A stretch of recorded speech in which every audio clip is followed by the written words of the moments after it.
Hello, everyone. It's my pleasure to invite Abhiraj, co-founder and CEO of Urban Company, to this episode of Behind the Scenes Journey of an Entrepreneur. Welcome, Abhiraj. Thanks for taking the time. Thank you so much, Vani. Thank you for having me. Abhiraj, the word culture is bandied around all the time. What does it take to build a great culture? I was just checking Glassdoor ratings and everybody dreads that, right?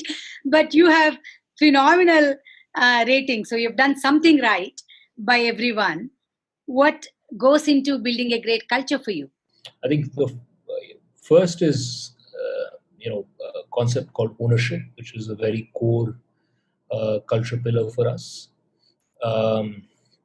We like to organize our company in a way that every individual in the company is the owner of something, some piece of work, some work stream within the company. So we do an org redesign almost every 18 months because we realize that somewhere every 18 months or so, the current org structure is not well suited for ownership at fast scale up. But we've also done it through what I feel very proudly as perhaps one of the best ESOP programs in the country. We are very generous in our ESOP awards. We have till date given ESOPs to more than 600 employees, and for our current 1,200 employees, about 500 of them have ESOPs.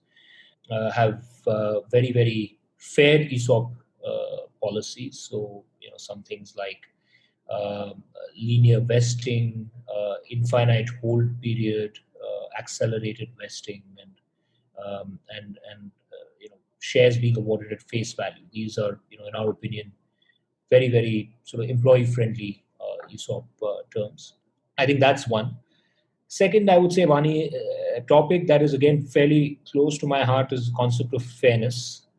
I think for organizations to really scale and do well over time, over years, it's very important that team members feel that the organization is fair. It is fair and it is perceived to be fair. Both are important.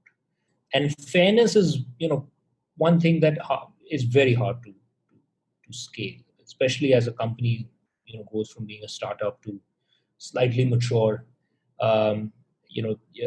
How do you continue to bar raise on talent? How do you ensure that the way people are rewarded in the company, performance management, compensation, all of your nuts and bolts of your HR systems and processes align to fairness? Because the one thing you need is people to feel a certain psychological safety net where they know that if they do, if they put in their heart and soul into the company, rewards and career progression and learning is a given. And the system is fair, and the system is going to judge them fairly.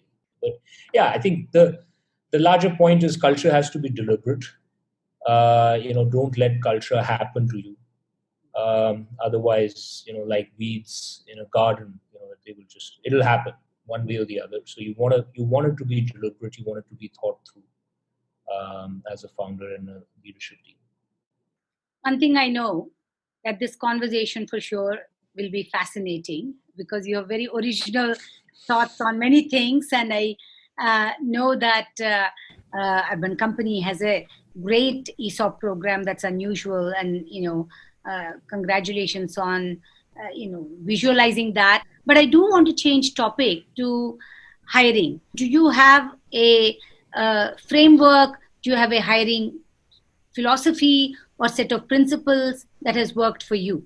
Yes, I think there are 2 or 3 things that we have thought about when it comes to hiring. Hiring, I think, is, I would say, probably one of the most important, if not the most important thing for a startup to get right.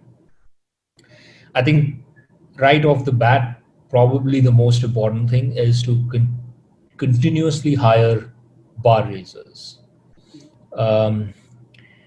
Every individual that a company hires at any level in the company, let's say you're hiring at a VP level or an EVP level or even a manager level, any level, you have to make sure that the individual that is being hired is in the top quartile, if not the top decile of the existing bar at that level.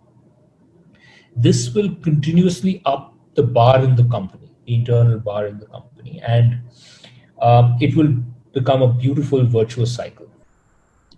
Often what ends up happening is that we compromise on hiring, and we would end up hiring, because hiring is typically, us as companies always bandwidth constrained, so hiring is typically done, rarely done ahead of the curve, usually done when the position should have been closed yesterday.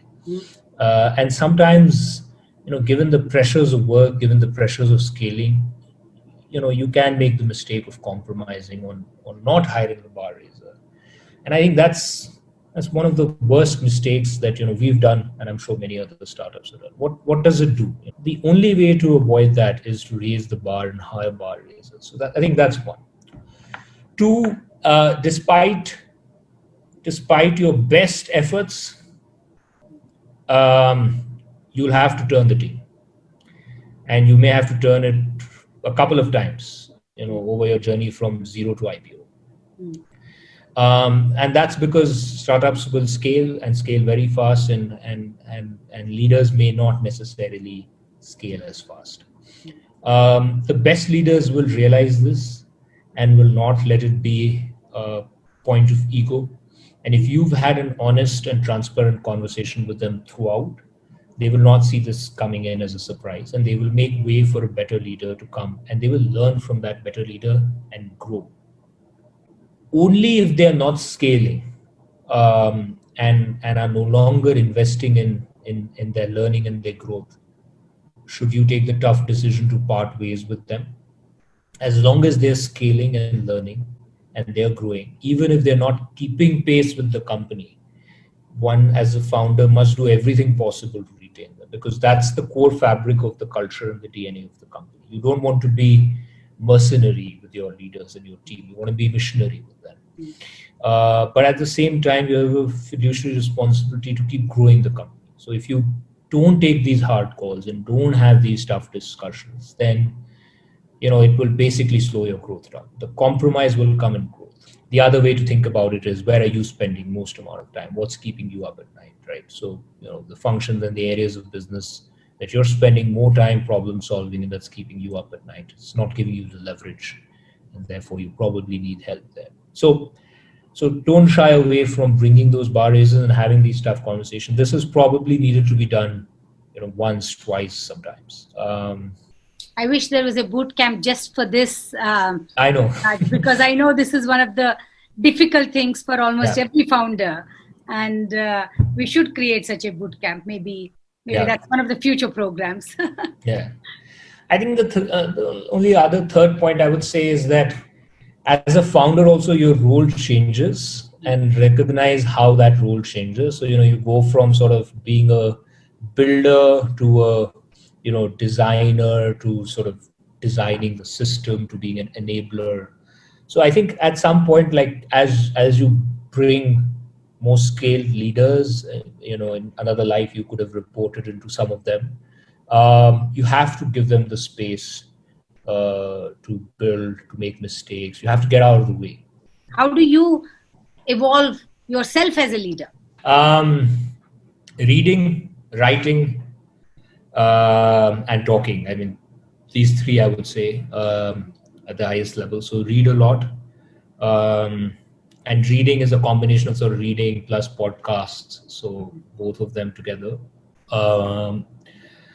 I also have over time developed a very good, trusted network of people who forward me, who do the grunt work to forward me great articles to read. So I'm usually just catching up on all the forwards that I get. Apart from that, of course, a few books and a few podcasts. So that's one piece. Writing, I find very clarifying. And so I write a lot. I write, probably more than I should. I write in every meeting. I write, after every meeting. I write before every meeting in prep for that meeting. I find writing to be extremely clarifying. and I definitely strongly encourage people to write. And talking to people like you, other people in the industry, younger founders who are starting now, people who've been there and done that, talking to the team, talking to, most importantly, customers and service partners. I have a whole bunch of service partners on my WhatsApp group, so I get bombarded with WhatsApp all the time from service partners. Customers have my email ID, so they can, ping me anytime. uh, Before the pandemic, I used to try to spend half a day a week in the field shadowing partners, and in most cases I would pretend to be like a plus one to the service partner, so most customers wouldn't know, who I am, and that gave me a great opportunity to be like a fly on the wall to see how the service partner and the customer interacts. You pick up small things, you pick up how even the society guard is treating the service partner and things like that, which are very interesting nuggets. And almost every company, has done something very, very well. So just sort of reaching out and learning from them helps a lot.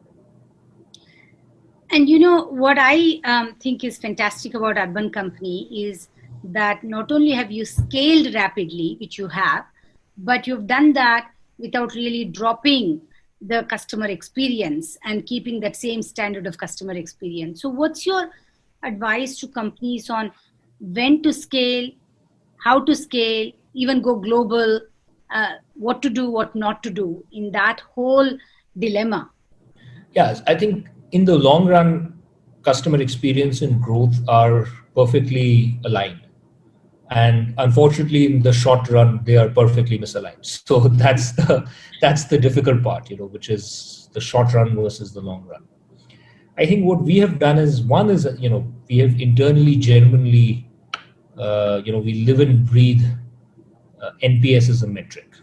It is as important. We only have two metrics that matter to us as a company. Our top line right now, we are not, very, very hard focused on profitability. So one North Star metric for the company is the top line. The other North Star metric for the company is the customer NPS. And I would say between the two, for me at least, the more important metric is the customer NPS metric. Like a lot of companies say we're obsessed with customer experience, but you have to be obsessed, and it has to be reflective in the internal trade-offs that you make. I think the second thing is actually scale allows you to do things and make investments in customer experience, which you probably didn't have when you were, two or three times smaller as a company. So every year, one of the things we do is we ask ourselves, what is it that this new scale that we have seen allows us to do now, which we couldn't have done earlier? What kind of investments can we now make into the core quality of customer experience? And that has led to investments we've made over time, like training. Today we have over 100 training centers in the country. We have an in-house fleet of 150 trainers. Any given month, we're training 4,000 to 5,000 service professionals. So that has been a big investment. It has allowed us to go deeper into categories and create category-specific capabilities. It has allowed us to invest in supply chain of products, buying from OEMs. So a whole bunch of, I would say, capability building. Because eventually quality is only going to come from, if you have the core capabilities of your business built out, if you have the sort of highways of your business rolled out, right? So I think there one shouldn't be shy. Particularly in India, one shouldn't shy away from heavy lifting. Quality in most sectors in India comes thin. So you almost, as a technology company, have to say, okay, technology is super important and it is going to touch every aspect of my business and my operations, and many of them will be technology first or technology only. But I will also build the core underlying supply chain in this category. I will build it versus just aggregate it, and that's somewhat different from the Silicon Valley view of doing things. But my view is that in India, there's the real moats, and the ability to build large business only comes if you do that. This is a wonderful conversation. I took away many things to put into my notebook, and I really appreciate the generosity of your time to talk and share your ideas and thoughts and insights to the rest of the startup ecosystem and community. And thank you so much, Vai. Thank you so much for having me. It's a pleasure speaking to you.